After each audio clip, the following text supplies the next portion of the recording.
Hi hello everyone. ఈరోజు చాలా easy, tasty and healthy recipe పుల్లపుల్లని గోంగూర పచ్చడిని ఎలా చేయాలో చూద్దాం. ఈ గోంగూర పచ్చడి ప్రెషర్ కుక్కర్‌లో ఓన్లీ 3-4 మినిట్స్‌లో కంప్లీట్ అయిపోతుంది. చాలా ఈజీ ప్రాసెస్. ఇప్పుడు ముందుగా దీనికి కావాల్సిన పదార్థాలు: గోంగూర ఒక కట్ట, ఒక కట్ట గోంగూరకి ఒక టొమాటో సరిపోతుంది. ఉల్లిపాయి, పచ్చిమిర్చి, అల్లం వెల్లుల్లి పేస్ట్, ధనియాల పొడి, పసుపు, నూనె. ఇప్పుడు గోంగూరని బాగా 2-3 టైమ్స్ వాష్ చేసుకోవాలి. అదేవిధంగా వీడియోలో చూపించే విధంగా పచ్చిమిర్చిని ఇలాగా ముక్కలుగా తుంపుకొని ముందుగా పచ్చిమిర్చిని ప్రెషర్ కుక్కర్‌లో వేసుకోవాలి.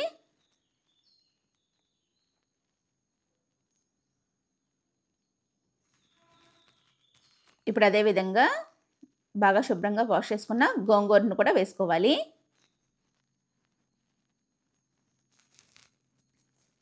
ఈ గోంగూర పచ్చడి వైట్ రైస్‌లోకే కాదు, పలావ్‌లోకి, బిర్యానీలోకి కూడా సూపర్‌గా ఉంటుంది. వైట్ రైస్‌లోకి అయితే తాలింపు వేసుకుంటే సూపర్‌గా ఉంటుంది.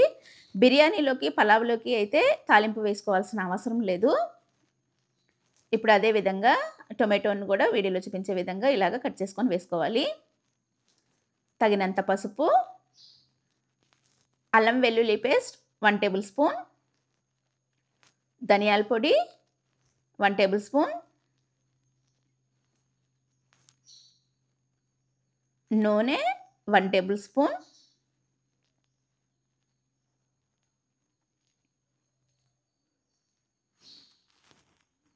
ఇప్పుడు ఉల్లిపాయను కూడా కట్ చేసుకొని వేసుకోవాలి.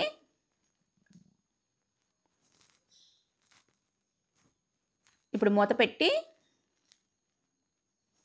ఒక 3-4 విజిల్స్ వచ్చేంత వరకు మంటని మీడియం ఫ్లేమ్‌లో ఉంచి ఈ గోంగూరనంతా బాగా మగ్గనివ్వాలి.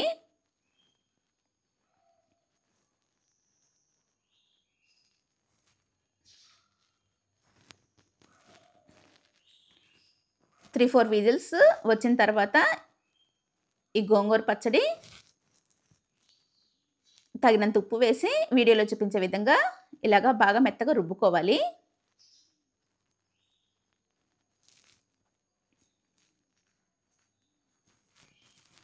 ఇప్పుడు ఇలాగ బాగా మెత్తగా రుబ్బుకున్న గోంగూర పచ్చడిని ఒక గిన్నెలోకి తీసుకోవాలి. ఇప్పుడు తాలింపు కోసం తాలింపు బాండీలో తగినంత ఆయిల్ వేసి, ఆయిల్ కొద్దిగా హీట్ అయిన తర్వాత తాలింపు గింజలు, ఎండుమిరపకాయలు, పచ్చి కరివేపాకును కూడా వేసి ఈ తాలింపంతా బాగా ఎర్రగా వేగనివ్వాలి. ఈ తాలింపు ఎంత ఎర్రగా వేగితే గోంగూర పచ్చడి అంత టేస్ట్‌గా ఉంటుంది.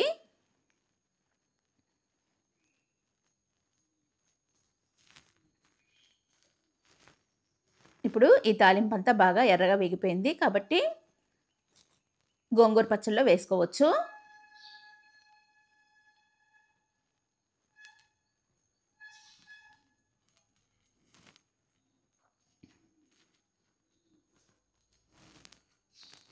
ఈ తాలింపు గోంగూర పచ్చడిలో వేసేసుకోవచ్చు. అంతే. చాలా ఈజీ అండ్ టేస్టీ గోంగూర పచ్చడి రెడీ. ఈ గోంగూర పచ్చడి వైట్ రైస్‌లోకే కాదు, పలావ్‌లోకి, బిర్యానీలోకి కూడా సూపర్‌గా ఉంటుంది. ఒకసారి ట్రై చేయండి.